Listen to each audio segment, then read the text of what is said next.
So, for those of you who are new tonight, we have like a 14-year plan to cover a very famous text by the teacher of the current Dalai Lama, who was also one of my teacher's teachers. And his name was Pabongku Rinpoche. And I tell this story a lot, but I was sitting around with Mrs. Hancock and her ex-boyfriend. He was ex later. And we were talking about what's our favorite book. And I said, Namdro Lagchang, A Gift of Liberation Thrust into the Palm of Your Hands. And I think in my life, it's been the greatest book on this planet. And I love books. And I spend a lot of time with books. And we've cataloged 141,000 Tibetan books. But to me, that's the cream of all those books. And so anyway, we have a plan. My teacher taught it to me for about 30 years. And we have a plan to finish it in these 10-day teachings 4 times a year. In about 12 or 14 years, I think it will take. And I want to, as many of you know, I travel a lot with, especially with DCI company. And we present, non-religious programs to business people or just normal people about how to use these principles to have a better life, happier life, more successful life. And we go to many, many countries. So a lot of my time is taken up with Pamshe. Pamshe is a Tibetan word. It means watered down Buddhism. And not in a bad way. I mean, we teach, I think last year we taught 10,000 people. And they end up doing some meditation and some yoga. And they learn these principles that basically you must offer to others what you would like for yourself. And that's how things work. Things work by the golden rule.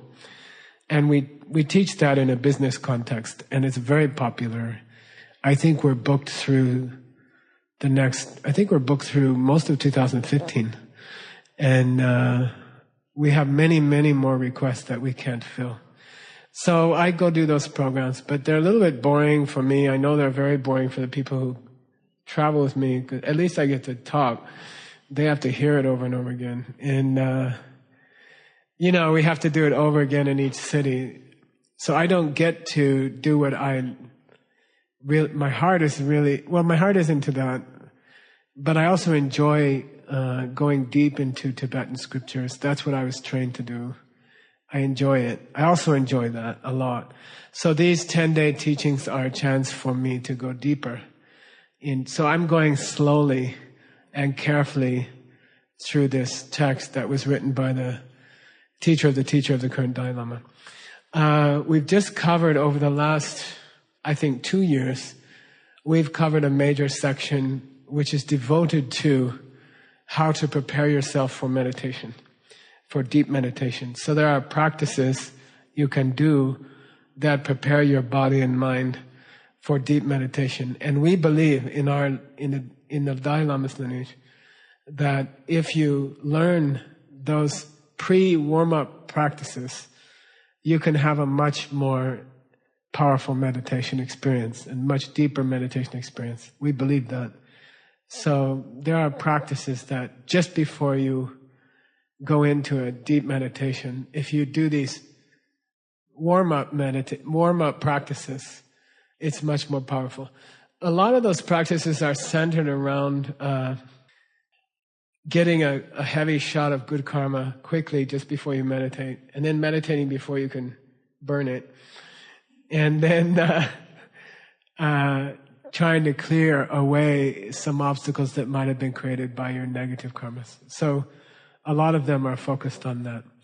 In his book, the teacher of the current Dalai Lama quotes a thing called the meditation song, Kelsang Dungyen. So he quotes his own Lama a lot. And I taught you those. We went through that. but the actual meditation song is a separate book, then I thought it would be nice as a review and also just to pause in our 14-year journey for 10 days, talk about what we've been talking about for the last 3 years, summarize it, kind of savor it, and then it got out of hand, and I translated the other book. So I couldn't stop. I was supposed to make a movie last month, but this happened instead. So this is called the Jorchu. A lot of people find it easier to remember the word Jorchu. It means warm up for meditation. We call it the meditation song, okay? Then I had an idea. It would be nice to review it and talk about the highlights of what we've covered for the last 2 or 3 years. Pause, relax a bit. And then I thought, this book really lends itself to performance, to being sung, to be danced in the monastery. We might make a dance to it. We might make a song to it.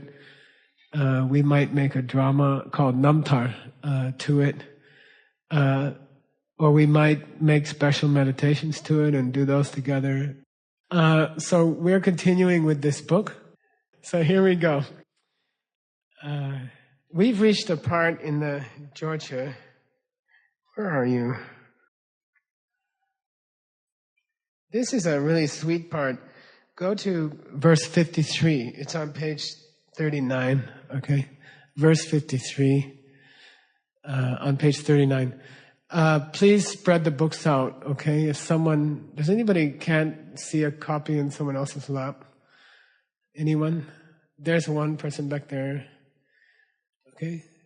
Or there's one, I'm sorry, they're up here on the screen. Okay? I guess that's good enough. But again, I think there are more copies coming tonight and you can have a copy, all right? It's a very wonderful thing to teach new people, okay? If you have your own students, you should get it. They'll be publishing it, mass producing it, and it'll be reasonable, I think, so after this week. But we didn't have enough time to do that. So we've reached a section where you honor your teacher. And again, it's not just me. I'm your scripture teacher, but your parents are your teachers, your children are your teachers, even those little mat rat kids are your teachers, and the people who taught you in high school, or people who taught you to do your job, whatever your job is, or people who taught you to play your music, or all of those people are your teachers. In Tibet, in Buddhism, in ancient India, there's a spiritual practice, which I think is very beautiful. It's also in the Hindu tradition. This is very strong among followers of Krishna. But they will bathe their teacher in their mind, okay? And if you're more comfortable, they can have a bikini on or shorts or whatever. And it's not about that. It's a very innocent practice. And it's just that it's a very personal way to show honor. Like in Jesus' time, we read in the Bible that a prostitute came and offered expensive oil in his hair, and his disciples criticized him and said, we could have sold the oil and given the money to the poor. And he said, I will not be among you forever. That was his answer, And so we have that sort of practice in the West. We have that in the Bible of honoring a teacher. I think Messiah means the one who is anointed with oil. So this is a traditional Indian offering where you honor your teacher in your heart, in your mind, by bathing them, okay, and offering them bath. So we're going to start on that tonight. It's a very pleasant task for me to describe to you how to do it, okay? I like it. I love this practice. I've done it for many, many, many years, okay? All right. We start out with a quotation from the scriptures. Chukikula tima mingayang, sishu koti rimru tsusamdu, chuzam membu omatak chelchu, dowe lusam, Dunga ne selte. Nebe kuntel doe yuongwe. Tambe kucho daki topasho. This quotation, which comes in Pabon Krinpoche's text, is taken from a book by Jetsun Kappa. And it's a text called Rabne. Anybody know Rabne? What's Rabne? Huh? Yeah, consecration of the land for a temple, or the land for a new stupa, or for a student center. And normally you would consecrate the ground, and then you would build the student center or something like that, which we're doing at Diamond Mountain for the next 6 months. If you don't have anything to do, talk to Joe. It's going to be a glorious thing because we actually have some money for it. Okay. Chukikola Chimamingayang. The Buddhas don't need a bath. That's how the ceremony starts out. Lord Buddha doesn't need a bath. All right. Sishu Korti Rindur Tsusamdu. But only to honor the enlightened beings. Chuta Mempu Omantak Chucha. I offer this very beautiful water and I wash your body. Okay. My teacher. Okay. Joy Lusam Dungan Ne Selte. And by this act, may I wash away the pain of every living creature. Okay. May they reach a place where their body, it has no impurity, and their body is made of light, and they don't need a bath anymore. Okay. By my offering, bathing my teacher or the Buddhas, then may all beings reach the state where they no longer need a bath either. Okay, like that. Then we're supposed to imagine. We put a picture on page. What is that? On page 38. We went through thousands of boring pictures of bathtubs on this stock photo site, but we came. This one felt right. Nice candles and soft towels and a nice bathtub, and you can imagine it filled with warm water.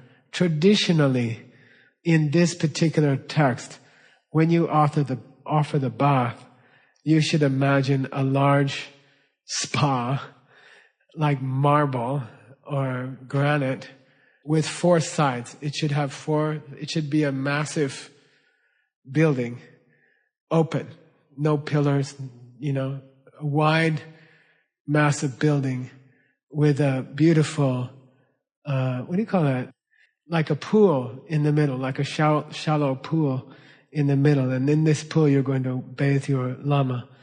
And the roof should be a dome or some kind of like the Teatro del Ciudad Mexico. It should be a nice, beautiful place. Okay. That's traditional. And that relates to the highest class of the secret teachings. Okay, there's a reason to have 4 walls. There's a reason to make it massive. There's a reason to have the dome on the top. And you will learn it some other time. Okay? But it has a purpose. When we do this offering in a group, obviously the main offering is done in your imagination. But there's also a custom for the Lama to have a silver bowl.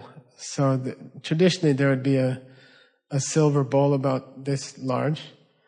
And then there would be a mirror, a flat round mirror that you use. And then the mirror has a hole drilled in it, and that has a silken cloth coming off of it.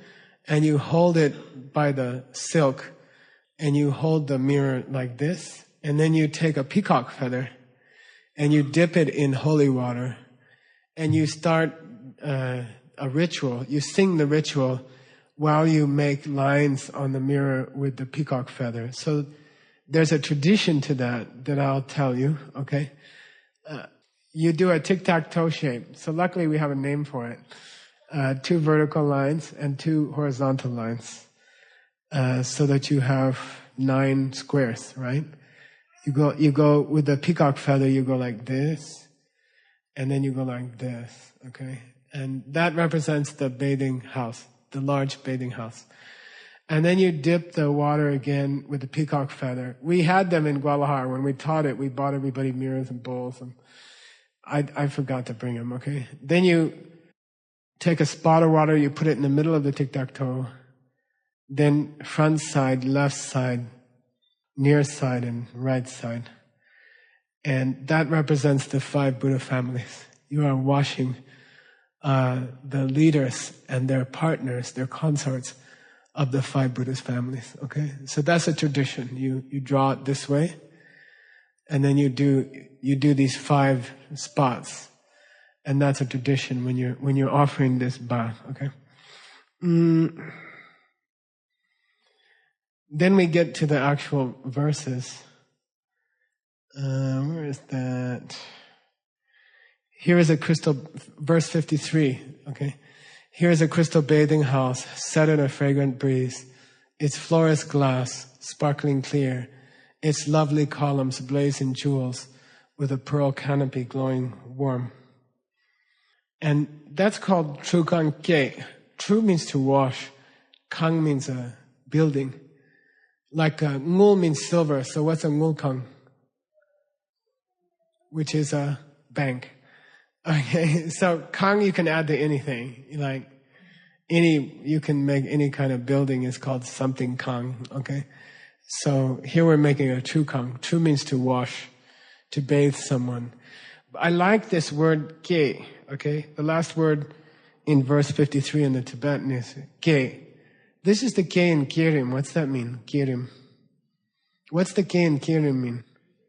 To create or to, but it's kind of more powerful than that. I don't know how to say it, but it's like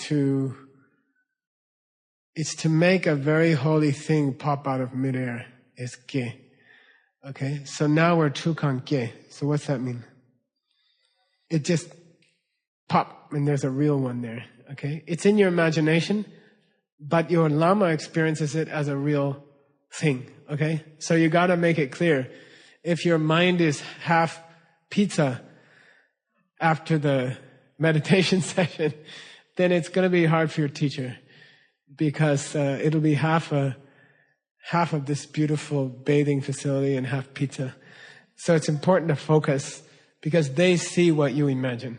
They experience what you imagine. So it's important for you to make a beautiful bathing house that isn't mixed up with the pizza you're going to have this evening. All right? Like that. Must be, imagine it clearly, because your teacher can see what you imagine. And they will experience it that way. Okay? Okay, next page. And then bathe the holy beings. This is page 40. I bathe you in these crystal waters divine, just as all the angels made offering by bathing him upon the occasion of his birth. Who's the him? Huh? Lord Buddha. Okay, so there's a very famous story that when Lord Buddha was born, when he came out, then the gods came and bathed him. Okay, it's like the 3 wise men.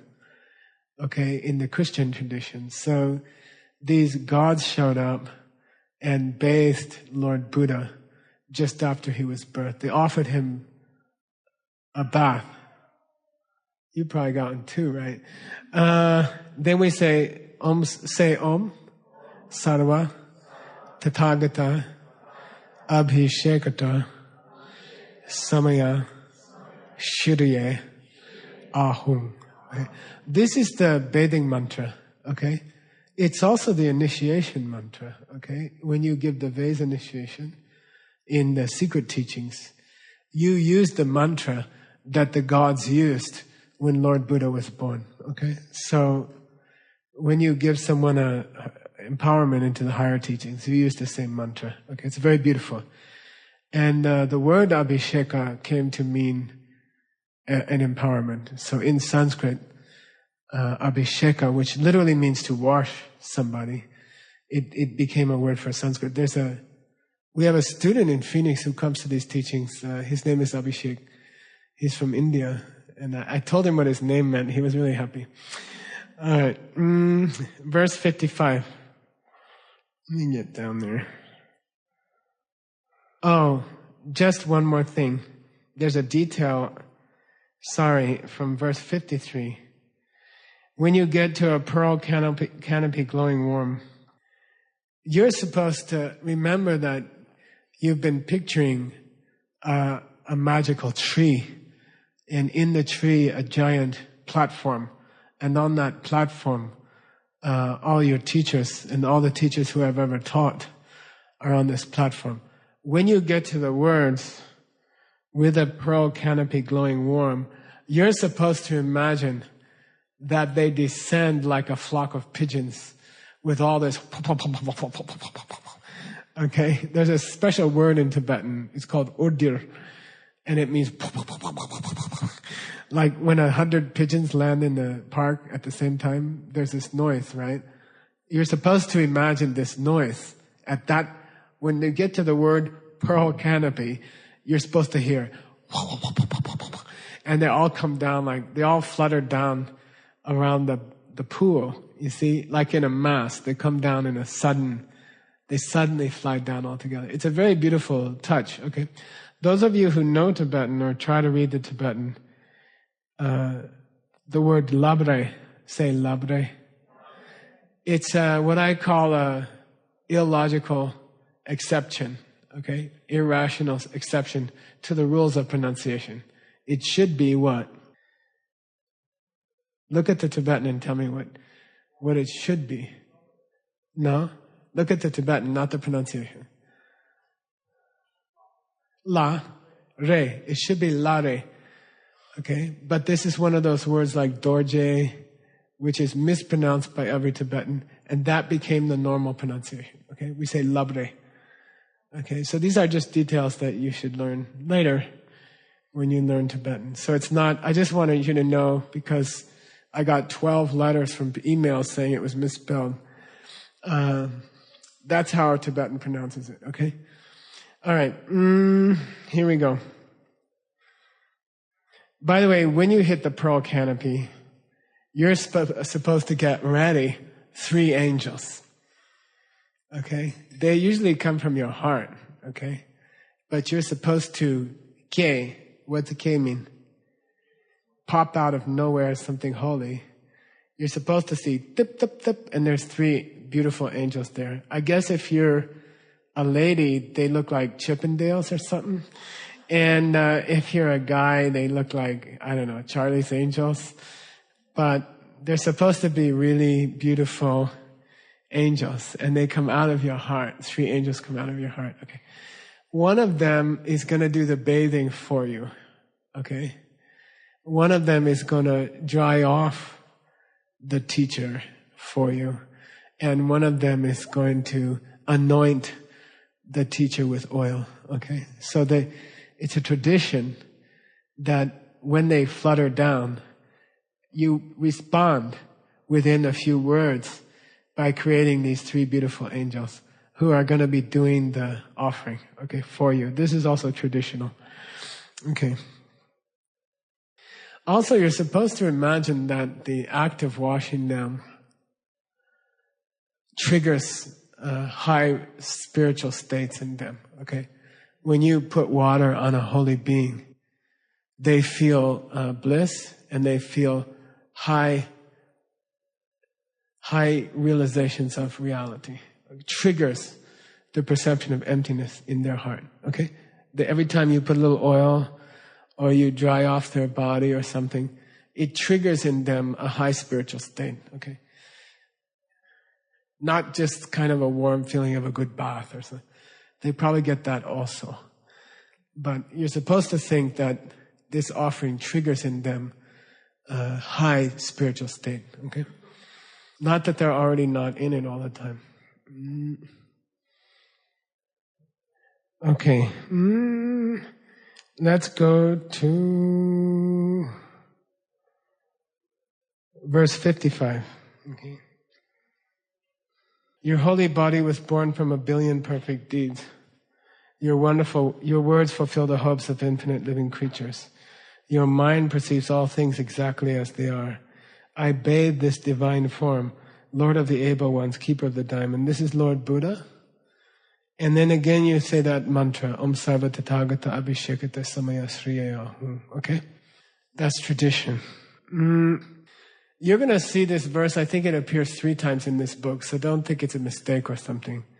It's a very, very famous verse. It's a praise of how the Buddha acts and how the Buddha speaks and how the Buddha thinks. And so they repeat it 2 or 3 times in this text. There are also, this book is a famous source of other prayers. So if you want to learn to make a grace, a Buddhist grace, like me and my brothers used to do, rub-a-dub-dub, thanks for the grub, yay God, but if you want a similar grace for Buddhism, a lot of the traditional graces are taken out of this section. Okay, Punzo gele chewe tu meku taedo we newa kongwe sun malaysia jishin sipetu shaketso de la chupapu, and then you dig in. You see, so this is I'll just alert you when we reach them. Maybe if you're interested in learning some Tibetan, these graces are a nice place to start. They're very famous. They're like the Lord's Prayer or something. And it's nice if you know them. This is one, okay? Verse 55 is nice to memorize if you're interested. You can do it in English also. Okay, we're on to verse 56. I bathe the holy bodies of the lamas of the lineage of far-reaching deeds. I bathe the holy bodies of the lamas of the lineage of the profound view. I bathe the holy bodies of the lamas of the lineage of inspired practice. I bathe the holy bodies of every lama who has passed the teachings down. Om Sarva Tathagata Abhishekata Samaya Shriyahum. Okay, this is honoring the 3 great lineages. Okay, far-reaching deeds means the lineage of bodhisattva activities. Okay, 6 perfections. Profound view means the lineage which has taught emptiness. And then inspired practice means the secret teachings in Tibet.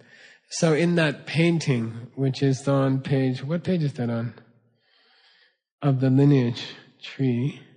Anybody can find it? Oh, here you go. Page 12. On the central figure is Jetsongkhapa. On his left, right, Nick, is the lineage of emptiness. And on his right is the lineage of compassion.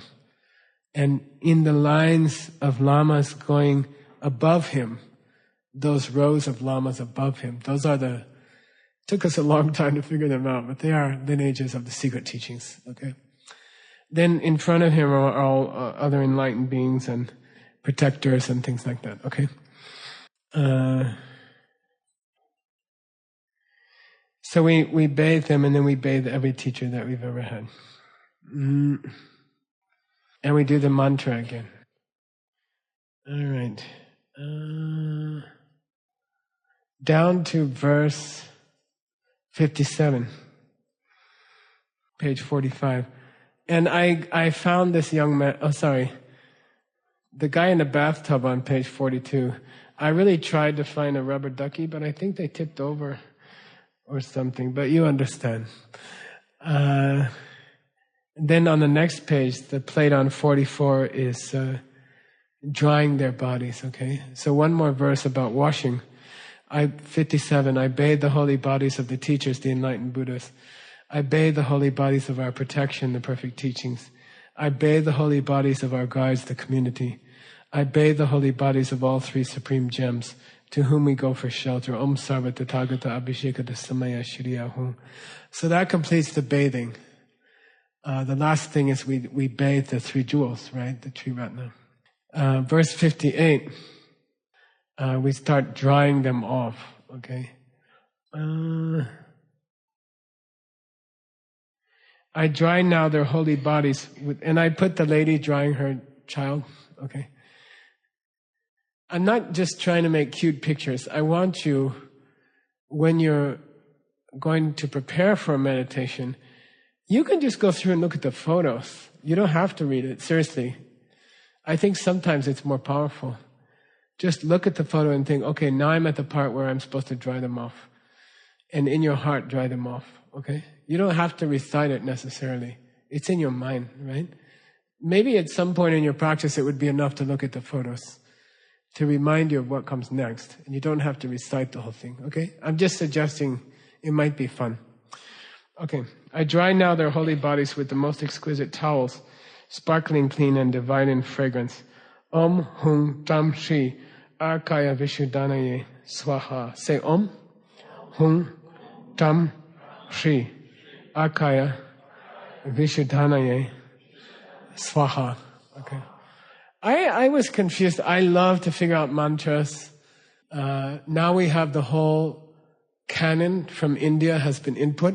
It's 500,000 pages. It took us 25 years, 4,600 texts. So I can, in a few minutes, sitting on Mrs. Hancock's counter waiting for my waffles this morning, I can look up that mantra and how it's been used for the last 2,500 years in a few seconds. And see who used it and what was it used for. So if you learn to use this tool, it would be very wonderful, okay? And we're making YouTube videos on how to use it, okay? So we have a grant for 100 videos on how to use that database and 100 videos for learning Tibetan. So the first 10, I think, are filmed by Venerable Nimbo, and Nick's editing them quickly in his spare time. Okay. So I was interested in this mantra. I'm not familiar with this mantra, Om Hun Tam Shri. So I went and searched for it in many, many places. It is in the Kangyur. It is in the Tengyur, but no one explains it. Someone in Tibet explains it. Here's the explanation. It used to have another syllable. It used to have 5 syllables. Om A Hun Tam Shri. Okay, so this one's missing what? Yeah, I would like to show you. Do you have that page 8 of the Jorchu? I want to show you how we deal with this kind of stuff. So this is the copy that my teacher gave me 40 years ago. And this is the one I studied from. And we had to memorize it. Those of you who can read Tibetan, the upper page, 4 lines down, is the mantra carved. Om, what does it say? Om, Hung, yikes. No, it doesn't say yikes. It's up at the very top now, in the middle. Om, Hung, Tam, Shri. Okay? It doesn't say ah. There's only 4 syllables. In ancient times, it was 5 syllables. Okay, just so you know, if you care about these things. If a mantra has magical power and you skip some of it, it probably creates something weird. I don't know. So it used to have 5 syllables. It's Om, Ah, Hun, Tam, Shri. But this carving that we have only has 4 syllables. And then this is the kind of thing that, this book was typed out by Nick and by Venerable Ningbo, and Venerable Jigme helped a lot. In the last 3-4 months, they've been typing. So I think, they made a mistake. And then I go look at the carving, and I realize the carving is mistaken. And then it gets nasty. Then you have to go look through thousands of books with the computer. So it used to be Om, Ah, Hun, Tam, Shri. And these were mantras, syllables, that related to 5 points in the body. So these are called the 5 points of the body syllables, okay? In the old days, Om related to the top of your head, which we call Chiwo. Ah related to your throat, which we call Dimba. Hung related to your heart, which we call Nyingka. Tam related to your navel, which we call Tewa. And Shri related to your secret place or your Muladhara chakra. So these 5 syllables relate to 5 chakras in those 5 parts of the body. Okay? So these are meant to be sacred sounds for 5 parts of the body. And then there's a long explanation of this drying, how you dry a holy being. Okay? And if you ever get a chance to dry one, do it this way or you'll get in trouble. Okay? We're not supposed to dry them the way the guys, I'm assuming most of the guys dry themselves like me, like it's, like then throw the towel somewhere, in the corner. You're never supposed to be brusque in drying a holy being, an enlightened being. You're supposed to be very respectful. And you're only supposed to touch 5 parts of their body. So that's why the Om Ahum Tamsri. Okay? It's very beautiful. And it took a lot of time for me to work it out. But Babon Rinpoche says the mantra relates to touching. You just touch 5 points on their body with a towel, and that's it. And they're dry. You don't wipe them. And if you try to wipe them, you'll get in trouble. I'm warning you, okay? The day it happens, you remember, okay? Traditionally, you get a very, very soft towel and you touch it once to their forehead. This is the first one, okay? Chalwa. Then you touch it to their throat, and then you touch it to their heart, and then you touch it to their 2 shoulders. So it's like, okay? This is tradition. You don't wipe them. And then they're dry, okay? It's very beautiful, okay? I'm thinking maybe that's why the ah was missing, because you can just go straight here, and you've done the same thing, okay? So think about it, okay? All right.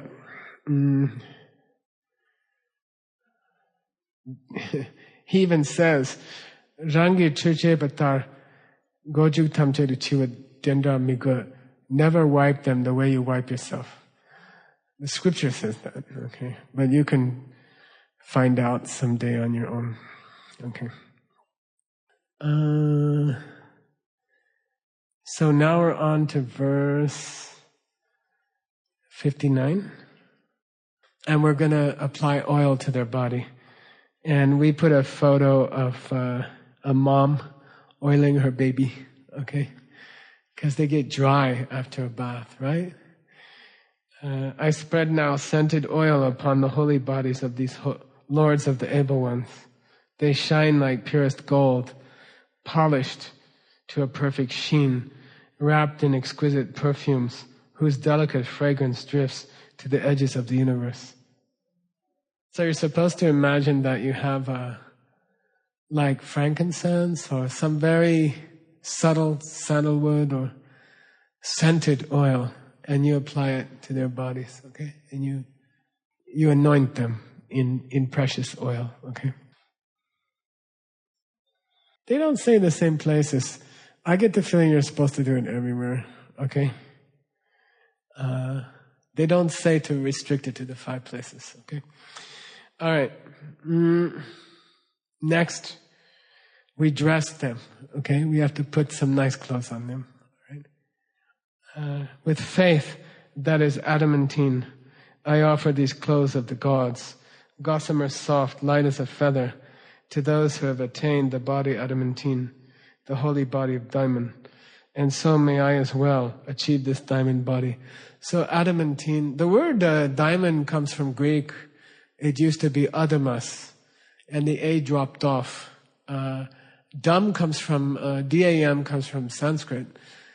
And Damayanti, for example, is a famous character in a Hindu story. So dam means to be tamed or conquered. Adamas means that thing which cannot be conquered or cut by any other object. And that's diamond. And then as it came into English, the word A fell off and it became diamond. But we still see in the adjective what? Adamantine, not breakable, okay? And we still see the original form, the old Greek form. Negative privative, dhamma, cannot be tamed, cannot be broken. And so adamantine means a diamond body, okay? So they're playing on the word diamond, as you can notice. I wonder how many diamonds there are in the Tibetan. Mi-che is adamantine. Dorje means diamond. Mi-che is repeated. And then dorje is repeated. There's 2 dorjes, and there's 2 miche, meaning unbreakable, adamas, okay? Your faith should be unbreakable, and you should offer clothing to these bodies which are immortal, okay? Like that. These plays on the word vajra, diamond, okay? And as you know, diamond has a lot of other important meanings, and I won't go into it, but of all the objects in the world, the diamond is the closest metaphor for emptiness, okay? If you had to be surrounded by one object that would remind you of emptiness, it should be a diamond.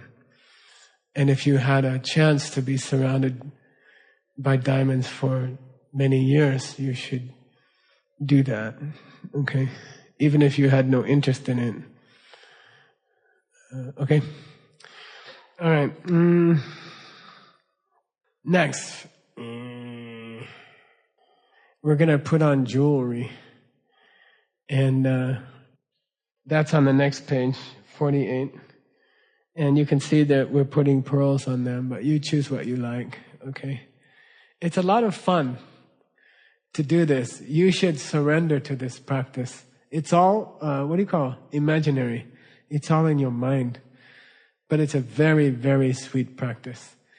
And you get closer to your teacher. Even if your teacher's far away, you can, give them a bath every morning and dress them up and put jewels on them. And out of respect, out of devotion. What occurred to me after many years, I lived with my teacher, my Tibetan teacher, for 25 years. I washed his clothes for 25 years. I cleaned his toilet for 25 years. I watered his flowers. I drove him around. And at some point in the 25 years, I realized that the word respect or honor your teacher is really expressed better by affection. It becomes affection. I think respect that is cold or honorable, or I don't know how you say, there's some people who serve a Lama who are unfriendly to everybody else. And that's a little suspicious to me. Or they, what do you call it? How do you say that? They push other people away from the Lama, and they want to be near the Lama, and then and it's not affectionate. You see what I mean? It's some kind of ownership thing. And I think if you spend many years around a nice Lama, a good Lama, then it becomes affection. At some point, the service of the teacher becomes a form of affection for each other and for others around the Lama. If it's affection for the Lama and not for others, then it's suspicious. At some point, it becomes unpleasant. It should be an infectious affection. That's a good name for a song, right? Somebody should write that down. We're always looking for names for a band. Infectious affection. So, at some point, honoring your teacher should become honoring everyone else around, okay? And if it doesn't, there's a problem, okay? There's some kind of problem going on. There's a possession thing going on or something, okay? Okay. The victorious ones already possess the natural ornament of the signs and marks of enlightenment. As such, they have no need for other jewelry. So, enlightened beings have, marks on their body, natural indentations, and what do you call the opposite? Like ridges on their body. Like the hand of a Buddha always has a wheel imprinted on the hand. And it's one of the signs that the person is enlightened, okay? I think there may be some kind of, I know there's sort of a popularity nowadays of putting things under your skin so that patterns will show up on your skin. And that's there's probably a deep-rooted good thing going on there. That's what happens when you get enlightened. you do have patterns under the skin of sacred objects, okay? And that's just one of the signs of a Buddha. So Buddhas have different signs on their bodies that mark them as a Buddha. So they don't need rings or bracelets or necklaces or earrings or nose rings or belly button rings, or they don't need them. They have natural jewelry in their bodies. They have natural, beautiful ornaments that are part of their bodies. So they don't need you. They don't need your earrings or your pearls or your gold. Okay? But we offer them. Why? It's good for us. Okay? He's going to say later he will say, generally speaking, something cannot be a good karma unless the intention is good. You see what I mean? Like, I want to give you something so that you'll be healthy and you will teach many people Dharma. There has to be the higher the intention, the more sacred the act, okay?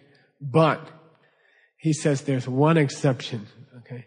When you are doing something for an enlightened being, when you are offering earrings to a being who doesn't need them, you get ultimate good karma, even if your intention is lousy. Okay? So it's one exception to the rules of karma. You can offer something to the person who is your heart teacher. I'm not saying me, okay? Then I could have a bag after class and you can put your earrings and stuff in there. Like robbing an old train. Not like that, okay? But whoever is your heart teacher, and you know, one of the most important, probably the most important task you have in your life is to find your heart teacher. And it could be anybody. It doesn't have to even be a Buddhist. My heart teacher is not a Buddhist.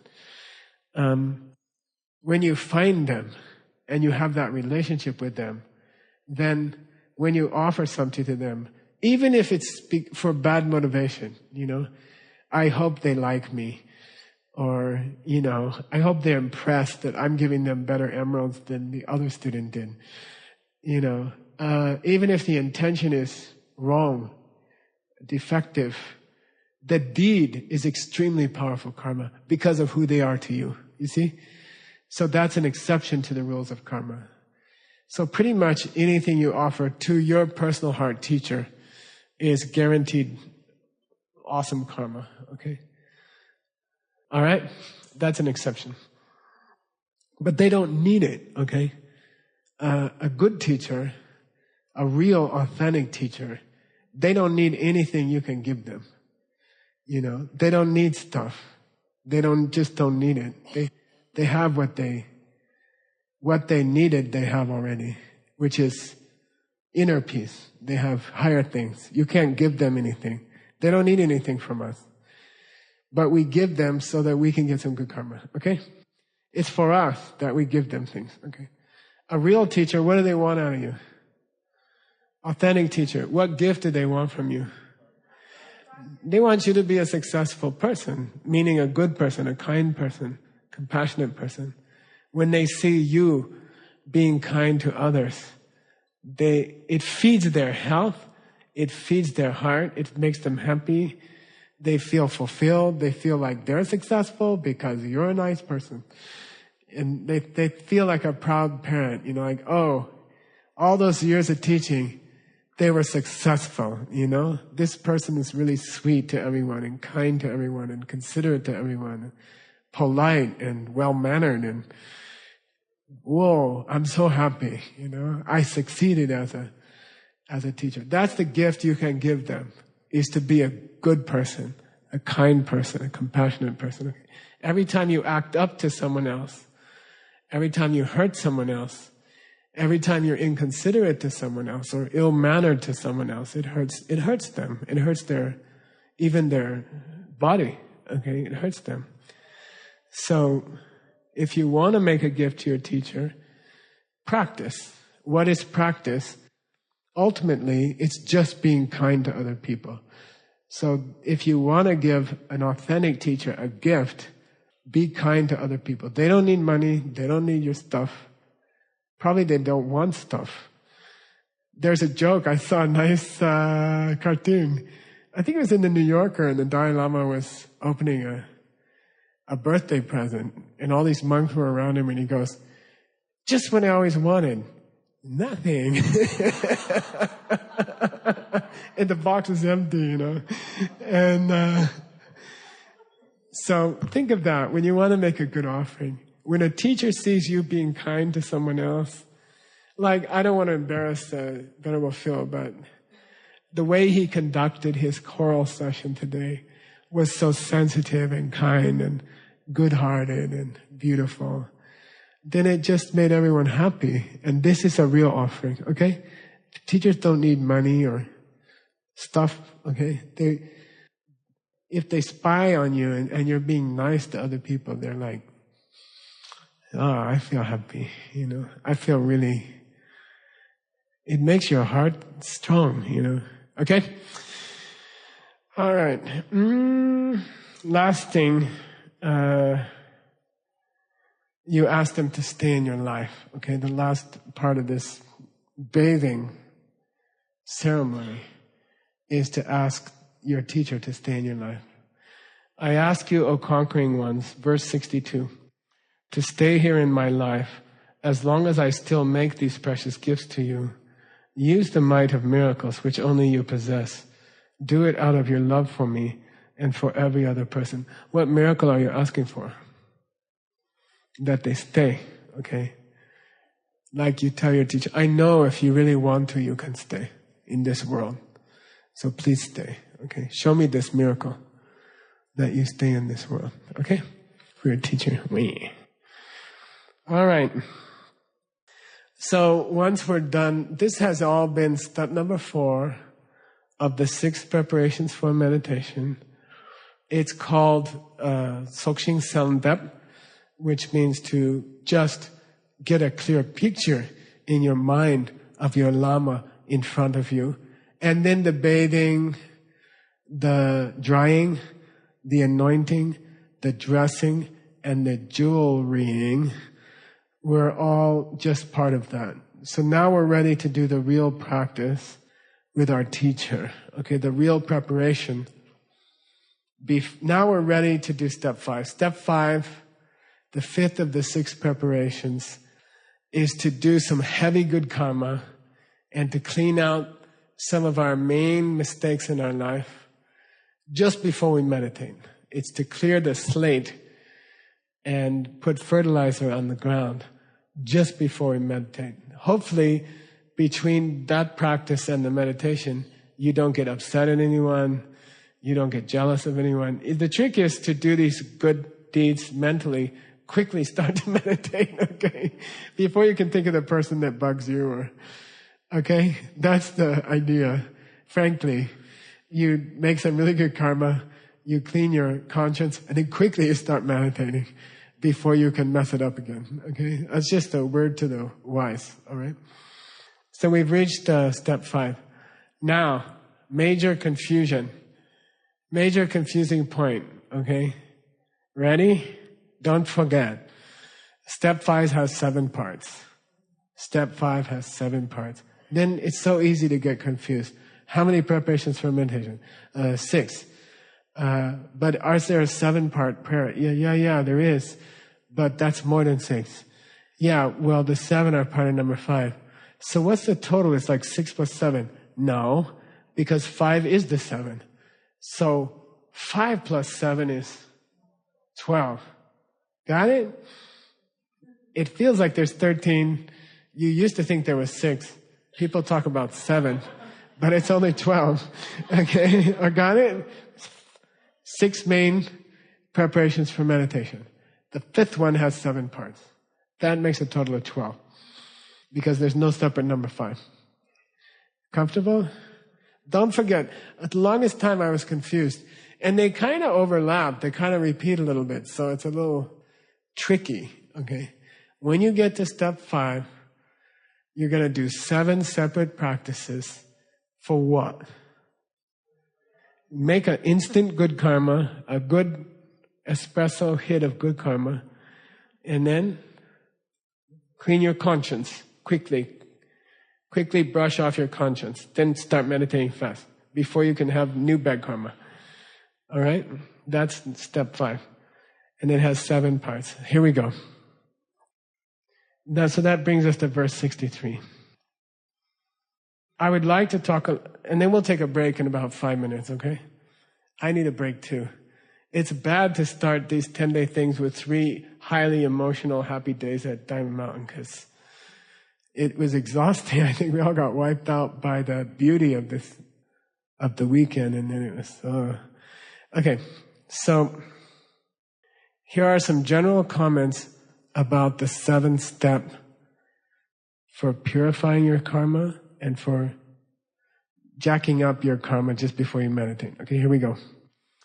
There was Pabon Rinpoche in his text warns us not to think that because this is such a common practice in Tibet, everyone does it.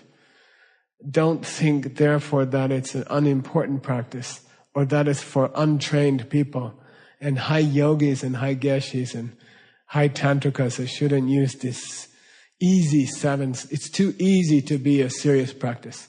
He says, be careful, okay? There are 7 steps that anyone can do, and they are high. They are very high practice.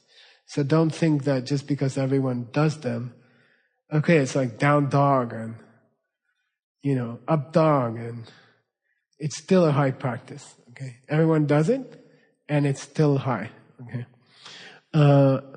He points out that even in the highest tantric practices, highest secret practices, such as Vajrayogini, which is in my opinion, the highest for us, because it's our lineage. Even in there, they repeatedly do the 7-step practice. So it can't be a dummy practice. It must be something high, okay? Where do you do it in the Vajrayogini practice if you care?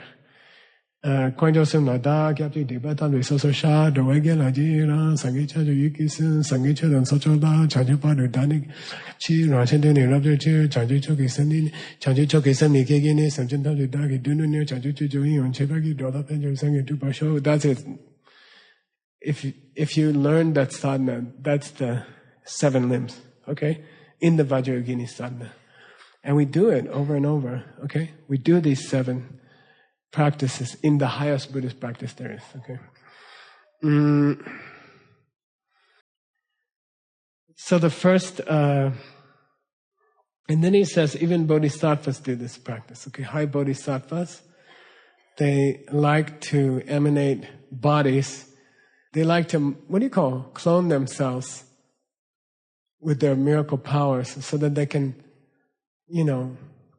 bow down more times to lamas and they can make more gifts to lamas. So he says, even on the first bodhisattva level, which happens when you see emptiness for the first time, okay, under the influence of bodhicitta, you gain the power to divide your body into 100 and make offerings to your lama with 100 bodies instead of 1, okay? I'm just giving you the highlights of what we covered for the last 2 or 3 years, okay? He compares this practice to a blister. Do you remember?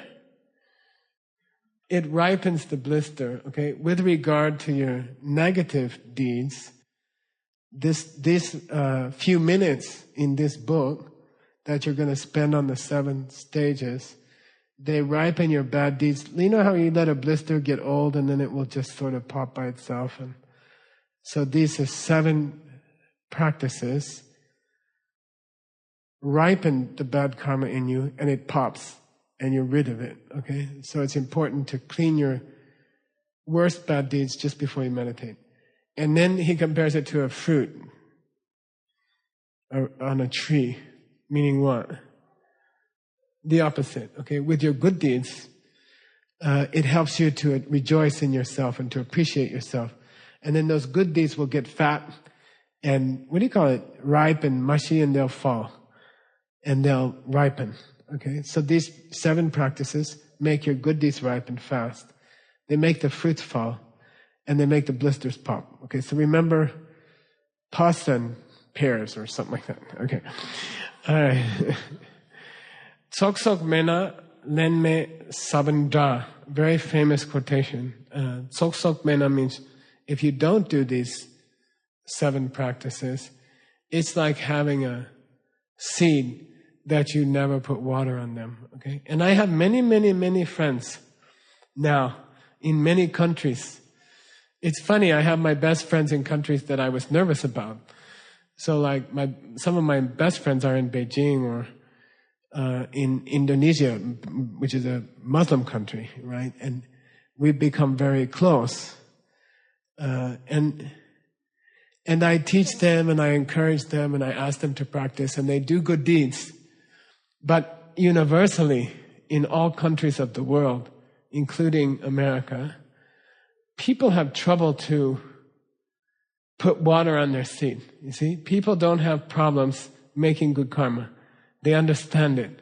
They give money to people.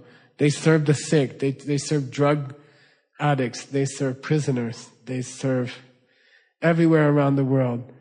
Your brothers and sisters in this larger organization are doing very beautiful service of people.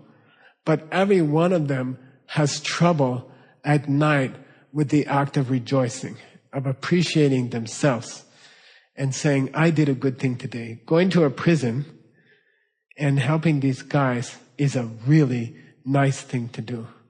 You know, I'm not Mother Teresa, but I'm getting there. You know, like I'm not a holy being, but I'm doing some nice stuff. I made a nice film and 1,000 people in Mexico City saw it and it probably changed their hearts. And I'm not Steven Spielberg yet, but I did change 1,000 people's hearts last night. You know, you should give yourself some credit, okay? And in our religion, you know, in our faith, that's probably the most important practice you can do, okay? Otherwise, the karma will not grow. If you're serving at Diamond Mountain, you have to think, sometimes pause. We do it before bed. Sit on your bed. Have a cup of tea, hot tea, chocolate. Mint tea is good. Why? You don't have to pee for 8 hours. Okay, I'm just giving you a 3-year retreating thing. Drink something warm and think, I did some good things today. You know, I'm volunteering at probably the most important retreat being done in North America at this time. You know, and I'm a person who is helping that happen. And then by thinking that, it waters the karmic seed. And if you don't think that, the karmic seed will not grow. Okay? You have great karma and nothing will happen. Okay? You must appreciate yourself or karma will not grow. Karma will not open. Okay? It just sits there because it doesn't have any water. Okay? Somebody gave me some seeds recently. They're 1,000 years old. They were found in a, funeral tomb of some Egyptian pharaoh. And they're viable. They work. After 1,000 years, they grow corn. And they just wanted water. They were waiting 1,000 years to get some water on them.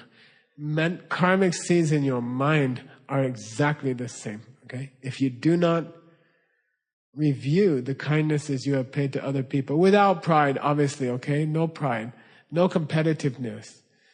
You know, my service at Diamond Mountain is much better than Chuck's service at Diamond Mountain. You know, then you destroy the seed or you short-circuit it. But to take an honest appreciation of yourself, you know, I went to the prison for 2-3 years now. They just started giving refuge vows to each other in the prison. The older inmates are teaching the newer inmates. Quite good teaching. We went and watched.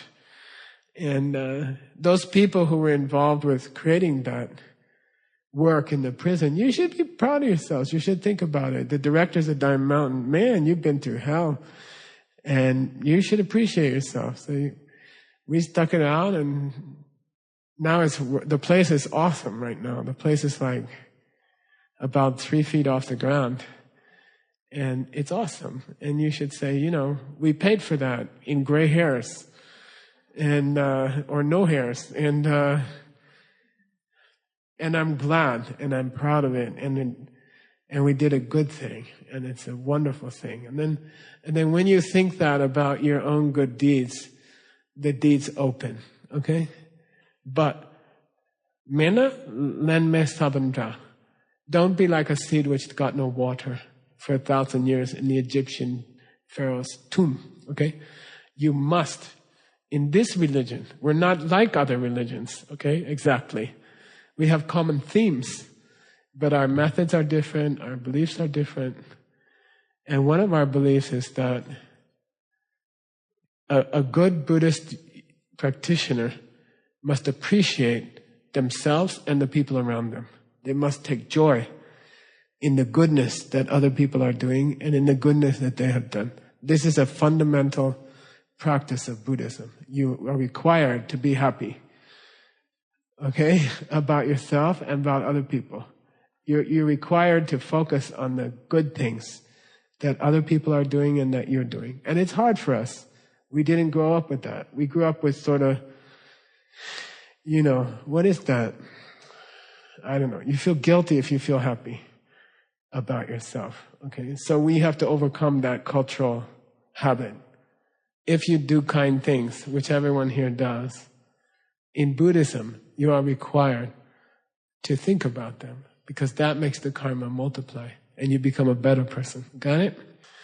And still tomorrow you won't be able to do it, or tonight, okay?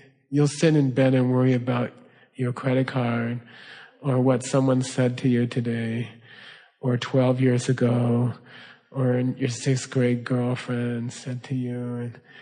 And, we have a fundamental inability to be happy about ourselves. So try, okay? Tonight, as you fall off to sleep, try. It's a basic required practice of Buddhist religion, okay? That's who we are. That's what we do. Rinpoche used to say, if you've heard it 1,000 times before, watch how I teach it. Learn how I teach it, okay? And learn that. Watch that instead of learning something new, because you're not going to learn something new. So learn something new about how it's taught, and then learn to teach it. And there's a trick to it, okay? So you can understand, according to Buddhism, you cannot, for example, destroy anger in the human soul without understanding emptiness. So it would be nice to be a person who could not be upset by anyone. I have ears, I have eyes, I can see you, I can listen to you, but it's impossible for you to upset me. I mean, I'm not at that stage, but it would be nice, right? So we say you cannot extinguish, which is called nirvan. You cannot extinguish anger in the human soul without understanding emptiness. So, okay, I would like to be a person who cannot be irritated by anybody. Teach me emptiness. Okay, you ready? What is this thing? Just give honest, straight answers. Don't think too much. It's a pen. Okay, if a small dog comes in here, a puppy dog, and they walk up on the stage and somebody brings them up and I wave this thing in front of them, what will they do with it? Probably. They'll bite it, okay? Does the puppy dog see this as a writing instrument? No, they see it as something to chew on. Then the next question to ask an audience in Singapore or Moscow or Buenos Aires is, who's right? The dog or the human? They're both right, because a human can write a letter with the pen, with the one object, and the dog can chew it on, and the dog can enjoy chewing on it, okay? So it's valid. Both are correct. Both are valid. Okay? Both can chew on it. Sorry. The one can chew on it and the other one can write with it. Next question. If I put this object here on this table and all the dogs leave the room and then all the humans leave the room, and then when you teach it, it's important to say, at that time, okay? Remember, okay? At that time, Is it a pen or is it a chew toy? Which one is it at that time? Nobody in the room. Is it a pen or is it a chew toy? By the way, it's important to say or, because that kind of forces them into deciding. Is it a pen or is it a chew toy? You can say neither. I mean, it's the honest reaction. People around the world, in many different cultures and countries. By the way, one of the most pleasant things about what you are learning is that it appeals to every culture in the world. I have not found a country which doesn't find this stuff enlightening. Okay? You learn this, you're popular everywhere. Your books through 2015, people love it. They want it. They hunger for that. Everywhere in the world. Everyone has the same reaction to this stuff. Okay? And everywhere in the world, if you say, which one is it? They will go. And 10 people will yell out, nothing or neither. That's emptiness. That nothing that people yell out in every culture that I've ever been to, universally, everyone will yell out nothing. Okay? You know, it's nothing. Okay? Everywhere people will say the same thing. Okay? They'll go like that. That's also a very good answer. It's nothing. It's nothing. That's emptiness, okay? Nothing more exotic than that. Nothing more difficult than that. If someone tries to sell you a more difficult emptiness, tell them to shove it, okay? They're just confused. Really, honestly, I don't care who they are. They're confused, okay? They don't understand, okay? If it's more complicated than that, then the dog and the human, it's wrong, okay? And it won't help you, okay? So at that time, it's nothing. It's like a blank white screen, okay? It occurred to me recently that blank comes from what? French. Blanc, which means white. Blank white screen means white screen. Got it? Blanc. It's just an empty screen. That's all. That's emptiness. The world is an empty screen. The dog walks back in to the room. The dog's mind is a projector. Okay? And the dog's mind projects a chew toy onto this blank. Okay? Onto this blank white screen. Like one of Osiris's films, right? Everybody has a film in their mind. And the mind puts the film on the thing. On the white screen. And then it becomes a chew toy. That's cool. It's better than a real movie. It's more real than a movie. If you project a guy on the screen choking somebody to death, you don't feel so bad because it's just acting, right? But your mind is a better projector than that. You can write with a thing that your mind calls a pen.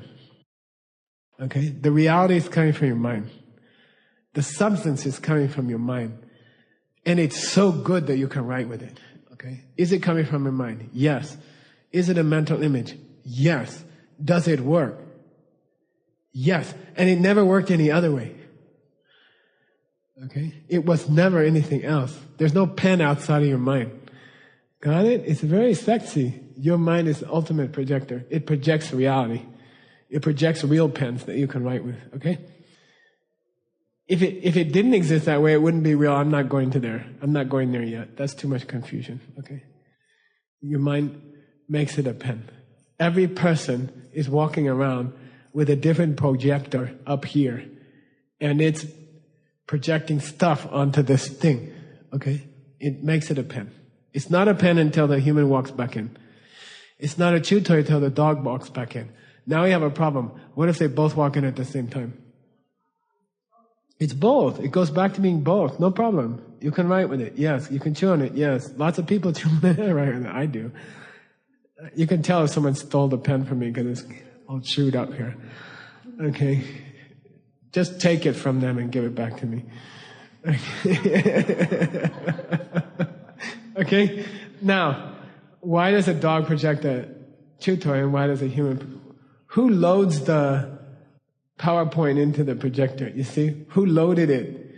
the film into the projector. You did. Okay? Can someone else loan you their film? No. Can someone else load your PowerPoint for you? No.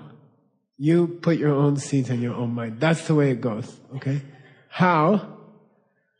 You witness yourself doing something or saying something or thinking something about somebody else. Period. That's all. That records it in your mind. Okay? The fact that you witness yourself saying something nice to somebody or saying something mean to somebody, that's what plants it in your mind. It's very logical. I've had Communist Party members in China. I've had Muslims in Indonesia or Malaysia. You know, I've had people from everywhere, strange places, you know, and they all get it. Nobody doesn't get it. How is a seed put in your mind? You witness yourself talking. You witness yourself doing something, and that puts a seed in your mind. Nobody ever argued about it. It's just, okay, it makes sense. You don't need to believe that there's some guy somewhere else recording what you do. You record it yourself. There's an absolute justice in the universe. Everything you do is recorded. Your sins are written by who? By you. You don't need someone else, okay? And they're put into your mind. The seed is put into your mind. And then it comes out of your mind. But in the meantime, it grows. The seed grows in your mind. Physical seeds grow. I planted, what do you call it? Clover for my bees for next April. I planted it yesterday. What was yesterday? Thursday, right? Yeah, I planted it yesterday. I went out and planted it yesterday. The seeds, you could fit 100 seeds on your fingernail. They're tiny, tiny. They're like sand, you know? And each one will grow into a plant like this. Hundreds of thousands of times bigger than the seed, you know? It's incredible. It's cool.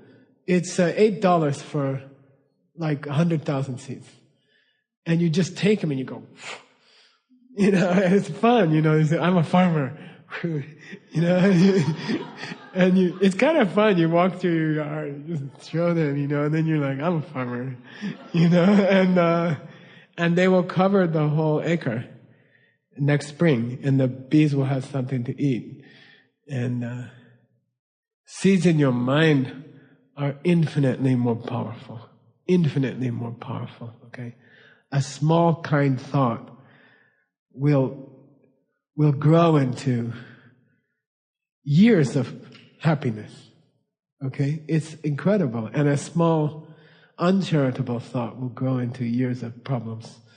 It's dangerous. It's beautiful and it's dangerous, right? It could be very beautiful. I heard this thing, I mentioned it the other day. Quantum physicists believe that at one time the whole universe was contained in a space the size of your thumbnail. All the galaxies of this observable universe once existed in a space as small as your thumbnail. And the mass of that space was infinitely great. Because all the stuff that became the universe used to be in a square inch, okay? Before the Big Bang, okay? And then it blew up. It's still going. The stuff is still moving away from a central point. We're still moving. We were also blown up, okay? And it's cool. And then they say, get this, try to imagine. Quantum physicists believe that the existence of planets and stars and galaxies is proof that the stuff in the thumbnail was unevenly distributed because it glumped together. Otherwise, there should just be powder, equal quantities of powder with gravitational forces between them completely equal, and they would never change. They would always be so many inches away from each other in infinite space, and there would be no glumps. Okay? No, they say that, and it's true. If you had a super computer, you could study the sky at night, and you could predict the shape of the thumbnail. from the result 8 billion years later. Okay? You could draw what the stuff in the thumbnail looked like from what happened when it clumped together over the next 8 billion years or so. Okay? Got it? Karma is more powerful than that. Karma is more powerful than that. If you had a deep, deep knowledge, deep, deep training, very good meditation song, you could look around this room and see directly what you did 1,000 years ago. Just from the pattern of the carpet, okay, and the arrangement of the chairs, and the smiles or the looks of confusion in the people's faces, okay, you could deduce what you did 1,000 exactly. In the same way that the thumbnail, you could figure out what was in the thumbnail. Got it? It's very cool. So the reason the dog sees a chew toy and the reason the human sees a pen, according to Buddhist belief, is that the human did a kind act towards another person that helped them to communicate. And the dog didn't do that. So the dog doesn't see a pen, and the human does. Okay? And that's all. Cool? That's the pen story. The pen proves that things are empty because every person in this room sees something slightly different. Okay? If I play a Neil Young song, which if you dare me, I will, some people will cover their ears, and some people will dance. And that's the emptiness of Neil Young. Okay? If you have the karma, you will hear the best rock and roll ever recorded. And if you don't have the karma, my college roommate called him that screaming eunuch. Turn off that screaming eunuch. I said, he's not a eunuch. He screams, but, you know. So anyway, that accounts for why different people have different favorite songs. And it also explains why no one agrees with your personal favorite song. Because everyone has different seeds, okay? That's proof. That's emptiness. That's the meaning of emptiness. We look at the same object, we see different things. Therefore, the pen is not in the pen. And the last person who irritated you wasn't coming from them. Are you proposing every person I ever met who was irritating was a reflection of myself? That kind of means I am every irritating person I ever met. Yeah. Okay. But you're also responsible for all the beauty in the world. Okay? All the beauty you ever see, all the kindness you ever see is in a way coming from you. Okay? You can only see it if it's in you. Okay? I prefer to remember the kind part. Okay, maybe one more question.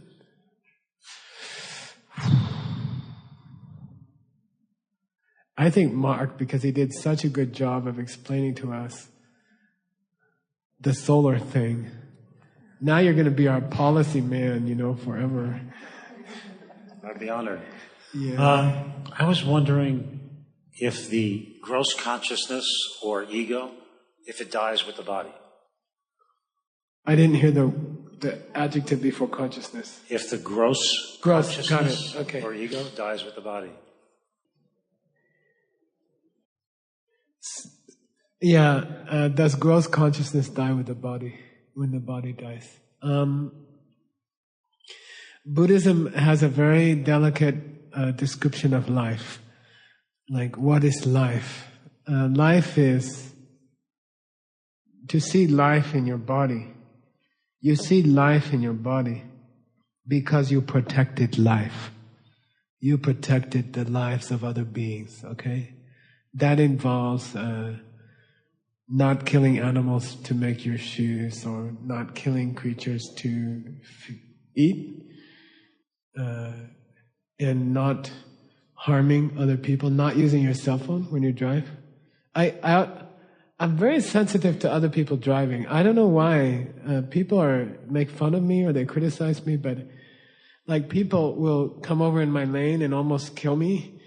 And I look and they're not even looking, they're on the phone, And I get very righteous. I get very angry. I'm like, you almost killed me.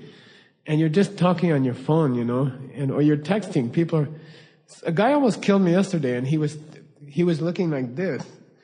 And he cut in front of me and he didn't know. He never knew. They call it clipping, right? They clip you, you crash and die, and they just keep going and they're still texting and they're not even aware that they hit you, And I get very upset at them, right? So we have to honor life. We have to be very, very careful. The solar thing is honoring the lives of our great-grandchildren, right? They should have a right to live the way we do. Diamond Mountain used to be an oak forest with grass up to the top of your chest. It was covered with beautiful oak trees and long grasses, and it had a great variety of antelope and buffalo and beautiful creatures. And they made a railroad, which became I-10. I-10 was the railroad. The tracks of the railroad, the highway was built over the tracks of the railroad. They cut down the trees to build the tracks and to burn as fuel for the railroad. The railroad was built in those two valleys, Wilcox Valley and the valley that Diamond Mountain is in, to carry cattle who ate the grass, who destroyed the grass. And then in those days there were no refrigerators. So cows were living meat, fresh meat, and you kept them alive. You didn't slaughter them in Bowie. You put them on the train in Bowie, and they took them to Chicago. And then Chicago was the great slaughterhouse for the United States. And it was close enough to New York and to the East Coast that you could ship the meat before it rotted to be eaten. And that's why people spice meat so much, because in the old days there were no refrigerators and you kept it in the basement and you ate it half rotten. And that's how America grew, And then they ran out of grass and it created a drought. And then they abandoned those two valleys with no more trees and no more grass. And the soil washed away. And you only know because I'm telling you. You only know because I told you. Nobody who's ever been to Diamond Mountain could picture it as a vast oak forest, But it used to be. And people will say that about us. They will say, the planet used to have this oil underneath, and it was relatively easy to take out, and you could have lights at night, and you could travel hundreds of miles in a private vehicle in the old days, and people will say, Mom, I don't believe you. Everything's steam generated, and they won't, you don't believe Diamond Mountain and they won't believe about the oil. We're hurting them. We are actively hurting people who will live later now by wasting the oil, not using solar. It's crazy. So, anyway, if you respect life, other life to come also, then you will see life in your arm. Your arm will be alive. Every time you go to the Arizona State Capitol to, protest about no solar, you create more life for your arm. And then if you don't take care of those seeds, they get old. And then life withdraws from your arm. Okay? And you die. And you see it dead. Because you didn't do enough kindnesses to other people. You didn't respect life enough. And then you see life wear out in your body and you die. And that's death. That's all. That's death. Okay? You have certain other seeds in your mind that allow you to be conscious. Life of the mind and not of the body. Okay? And as those seeds get older, they lose their power. You forget things. You might get, what do they call it? Parkinson's disease? Alzheimer's? You forget things, dementia. These aren't stupid people. They were smart people, a lot of them. They just got old. What is old? Old means their karmic seeds for intellect got old and wore out. And they wear out for everybody, okay? And they will wear out if you don't replace them. So, does your consciousness continue after you die? If there are seeds, there will be consciousness, okay? Seeds for being aware at all cannot be destroyed completely, okay? You will always have those seeds. They perpetuate each other. Thinking perpetuates the mind. So, according to Buddhist belief, you have always had a mind. Your mind has been alive forever. If you ask a Buddhist which came first, the chicken or the egg, they say, yes. You can't have a chicken without an egg, and you can't have an egg without a chicken. Therefore, there's no beginning. And we think it's self-evident that there was no beginning. We think it's foolish to say there was a beginning. It's like saying you could fart without beans or something. You know, I just thought of that. You can't have a reaction without a cause. It's not possible. There has to be something to cause the Big Bang. Now I heard they decided there was a pre-Big Bang.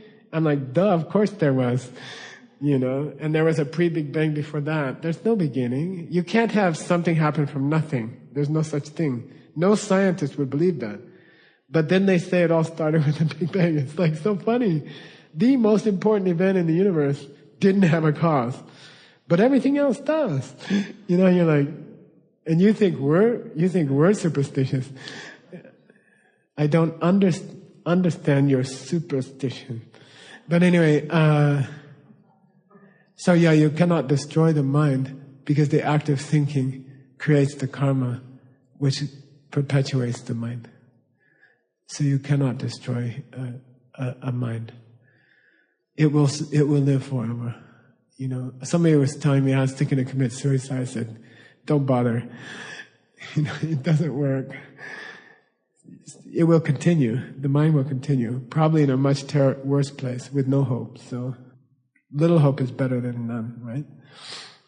So, yeah, the consciousness continues. You can say at a subtle level, I think you can say that. It does continue. It never stops.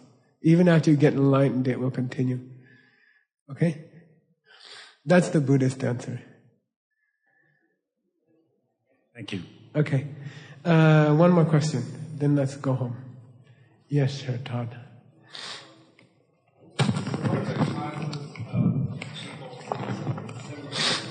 We won't all see the song. You know, we may not all see the song as being our favorite, but we all see it as a song. You know, I mean, so what's the cause that some of our perceptions have something in common?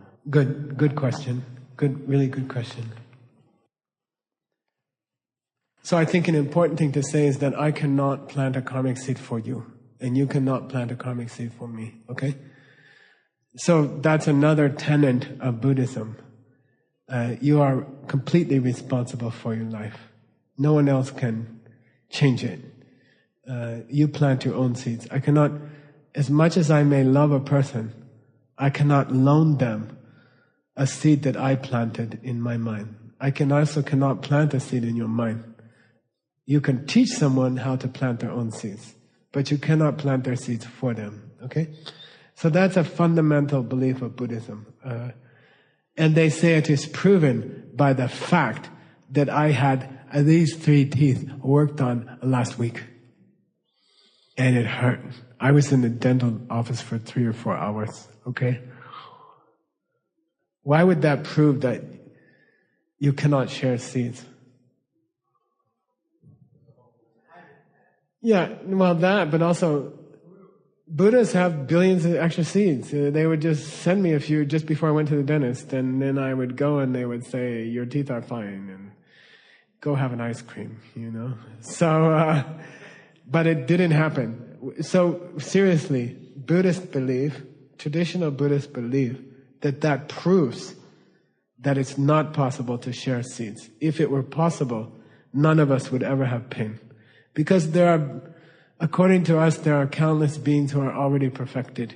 They could loan you some seeds, So if you suffered, if you went to the dentist last week and had 3 hours of work done on your teeth, it proves that no matter how much you love someone, you cannot give them your seeds. I like to say we're like, spaghetti, what do you call it? A box of spaghetti, right? These long, individual, until you overcook it and they all, until you overcook it, they're just long, individual things. Your mind is a beginningless spaghetti noodle, and it will go into infinite time into the future, and it will not mix with other minds. We will forever be separate, because I cannot plant the seeds to become your mind. Okay? It's not possible. We will always be, will we all be enlightened? Yes. Will all living creatures on this world become Buddhas? Even the bugs? Yes. Will they become one Buddha? No. We will always be separate Buddhas. We can hang out, but we can't be the same Buddha. Okay? So, but how do you explain that, 50 or 100 people in a room see a pen? Okay, I admit that the dog has separate seeds from the human. So the dog sees a chew toy and the human sees a pen. But isn't it also true that 50 people in the room share the perception of a pen? And then you get into the idea of communal karma. Karma that is collected as a group. So the people who went to the state capitol together, and did this little protest, helped in a tiny protest, together, we will share in the future sources of energy that other people won't enjoy. Okay? And that's because we did the deed together. Okay? So there is a communal collection of karmic seeds which are separate. So we all see a pen. We all see, the dog and the human both see a purple cylinder. And that's because they both collected seeds to see a purple cylinder. Does that mean that any creature would see this as a purple cylinder? No, I mean, people are colorblind. We have a friend, Kevin, who's colorblind. He can't see the difference. You say, oh, look at that green, and he's like, he looks at the wrong wall. And you're like, no, that one. And he's like, oh yeah, beautiful green, And, so some people don't have karma to see the purple. But communally, some of us have the karma to see purple. Cool? So we do make karmas together, but they're stored individually. Each person at the solar rally had a slightly different motivation, and they will all perceive probably some readily available energy in the future, but it may come in different forms to them. Okay? Cool. It's a good question. It's a nice question. By the way, just to end, okay, then I promise I'll end. Buddhists believe that it's those communal karmas which create international borders. So I went down to Agua Prieta. I was curious what it would feel like to straddle the international boundary. So they checked my passport and they said, go ahead. And I paused and I turned sideways and I put one foot in America and I put one foot in Mexico. And I just wanted to see how it felt. I felt a little vulnerable. And I thought, I was like, maybe this could be uncomfortable, So I kind of put a foot on each side and I looked down the wall and I was like, feels the same.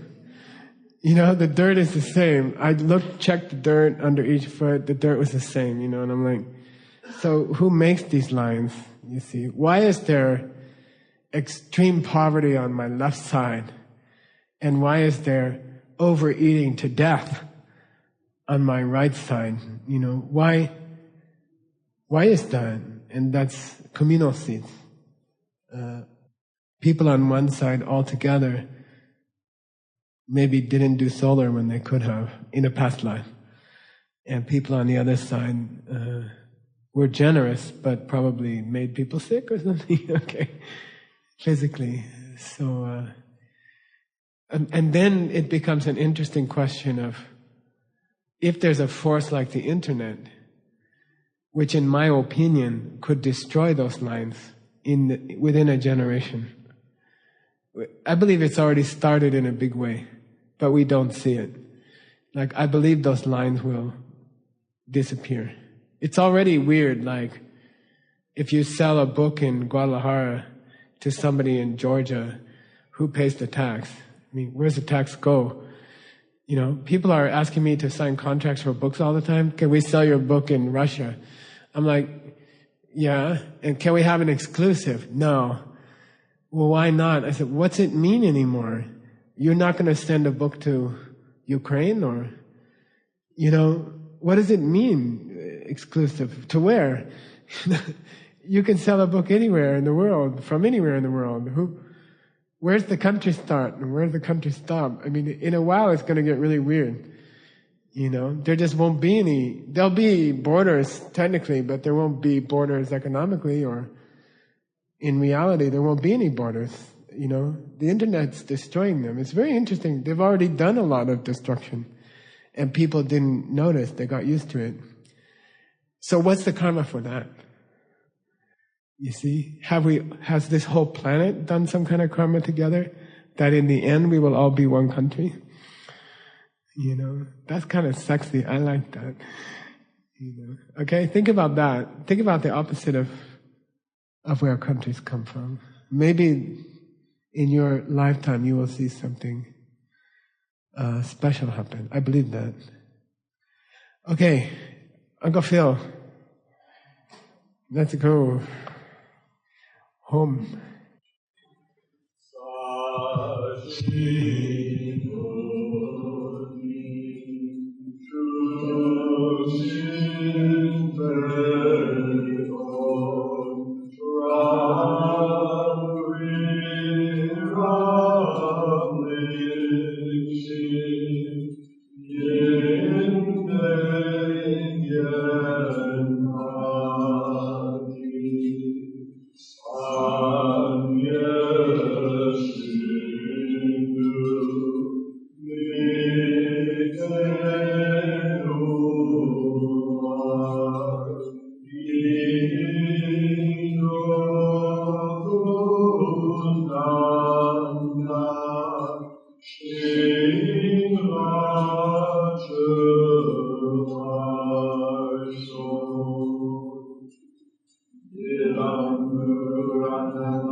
Jorchu